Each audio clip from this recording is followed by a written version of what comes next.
Peace and blessings to everyone. I pray that your day is going well. I wanted to come on. It's been a couple of weeks since I last uploaded a video informing you of an update of my indoor winter flowering garden with the Amaryllis bulbs that I used from a big box store. I bought three of them and they all have bloomed beautifully. And I wanted to share with you what they look like now and then show you, I'll call it phase two of three new varieties that I had purchased back in December and actually I potted those up. I put it at the end of the video so that you could see how they looked prior to today. And I want to show you those. And then I have some exciting news for you. We've had some difficulty trying to get the first live presentation that we wanted to bring to you in January, but we have a date set up for that for February, and I'm excited about that, and I'll talk about that more at the end. So I'm going to flip the camera around so that I can get to this and get off and have you to enjoy the rest of your day. The first three Amaryllis varieties that I had were the red line. All of them were the red line. They all bloomed very beautifully, and you will see how I used them for table setting at the end of the video. I made a nice little video for you to see how I actually used them as centerpieces. And also, I wanted to show you what they look like now. They're pretty much just green foliage, and they're going to produce these beautiful leaves that you see here, plants that I will use outdoors once the weather is permitting.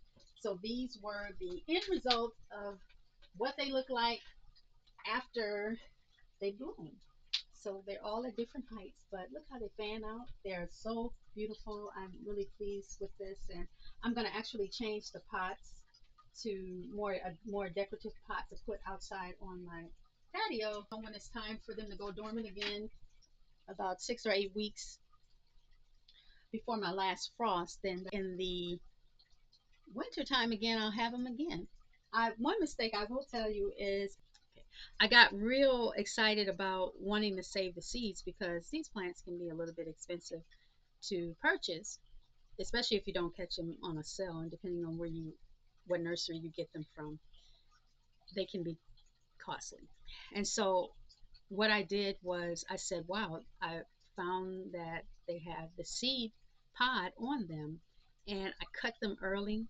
And when I did some research, I discovered I cut them too early. So what I did was I saved some of the pods. I was trying to figure out where I put them, but I did save some of the pods in hopes that I put them in a brown paper bag, and I want to see if they go through the process that they're supposed to go through while they're on the actual bloom stalk themselves, and see if what actually happened. But I know, God willing, the next time in the fall when they actually produce again, that I know to leave them on to at least leave one on the actual bloom stalk itself, so that it goes through the process of actually producing the actual seed that you would use to plant again. So I want to create the environment myself and see if I'm successful at creating creating the actual bulb and then seeing if it produces over time. So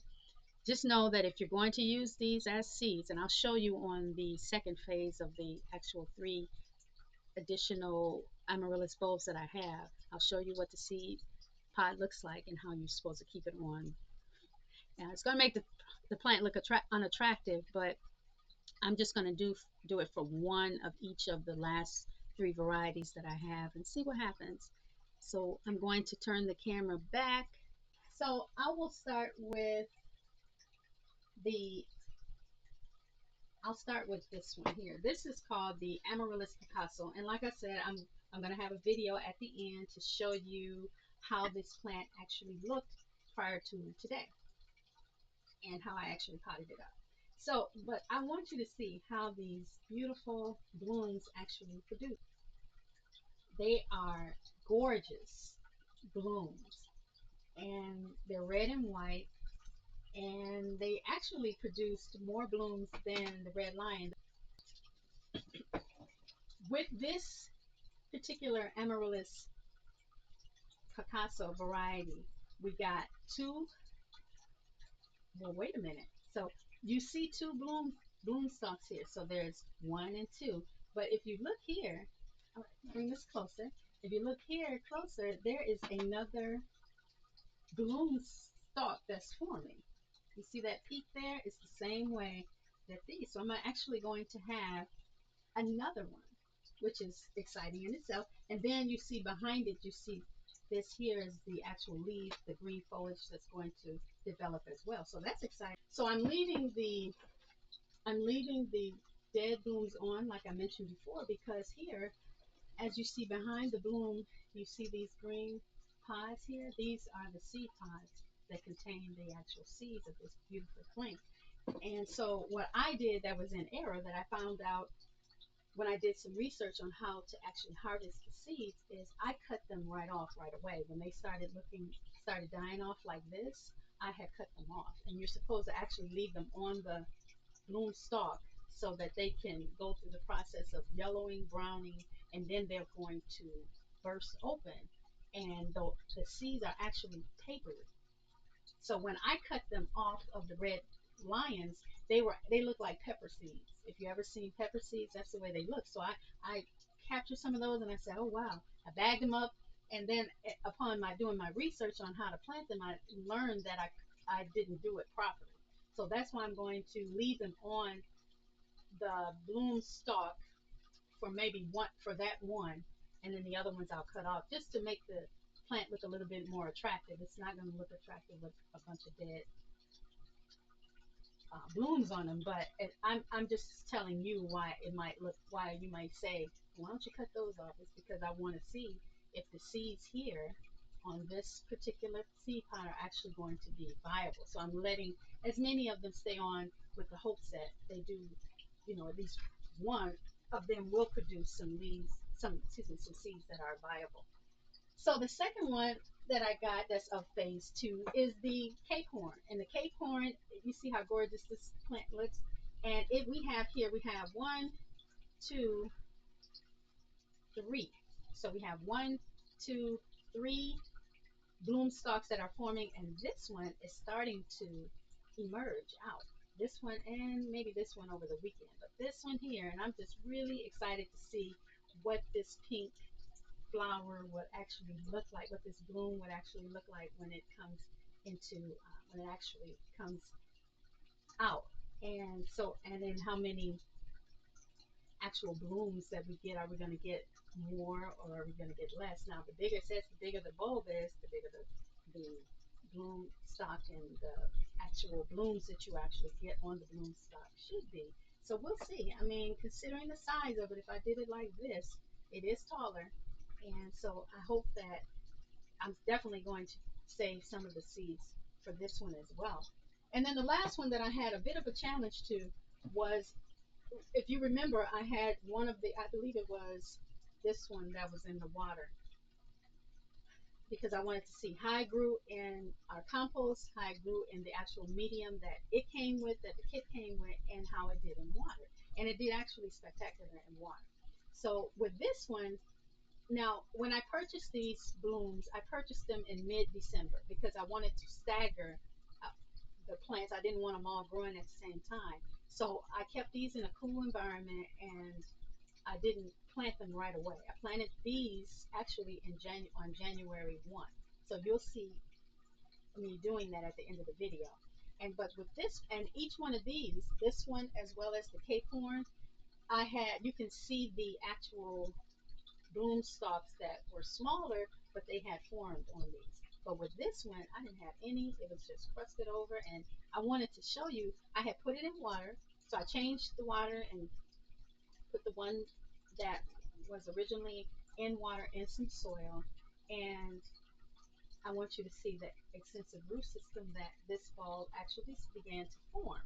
And if you look real close, you can see that there is a bloom stalk that is forming there inside. So I'm excited about that. I want to see what this beautiful, it's called the Nora Amaryllis plant, and I want to see what the result would be I'm going to keep it in water because it seems to be stabilizing itself and responding. I did add some fertilizer, liquid fertilizer, to the water and to all of the plants.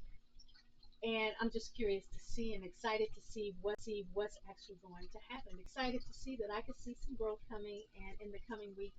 And I have to tell you that they produced very vibrant colors, and I'm just satisfied with what I see in this project. And God willing, I will definitely do it again, and I hopefully it will inspire you to do it again as well. I want to share with you that we, God willing, are going to be having our first video broadcast live on this Saturday, February the 8th. So, in 2 days, we're going to have this. I will post announcements on social media of this broadcast, and the title of it is the planning for the new growing season for 2025. And the guest that we're going to have on is none other than Mr. Will Allen, that many of you may be aware of. And we just, as I mentioned before, we want to have the best and the brightest and the most experienced scientists and agricultural experts that can help us to bring the information to you of what you need to know as you are starting this new growing season, especially if this is the first time that you will be growing anything. I think that you do not want to miss this broadcast. So please stay tuned for that and bear with me as I am going to be the camera person and interviewer, and we'll have two other growers there alongside with me who are very knowledgeable gentlemen, and hopefully you'll actually see what Mr. Allen is doing as a project and that you might want to adopt if you have the space for it. And I want to apologize. I have an aquaponics system that is in the area where I am now, and it's doing really well. I use it for growing cuts that I use from some of my house plants, and also we use it for uh, producing. We use it for producing seedlings for the growing year. So I'm very excited. And I apologize if that is noisy to you, but it's actually once you get used to it, you don't even hear it anymore, and it's a relaxing set that's in the space that I'm in right now. So I hope that you all enjoyed what you saw and what you are experiencing along with me, and that it inspires you to actually know that there are other things that you can be doing in the wintertime. This would be a project that's designed specifically for you to keep you going and hopefully inspire you for the next growing season to come, which is in a few weeks. And so hopefully it did its job. It definitely did its job for me. So until the next time, I hope you enjoy the rest of your day, and I look forward to seeing you on Saturday. Enjoy the rest of your evening.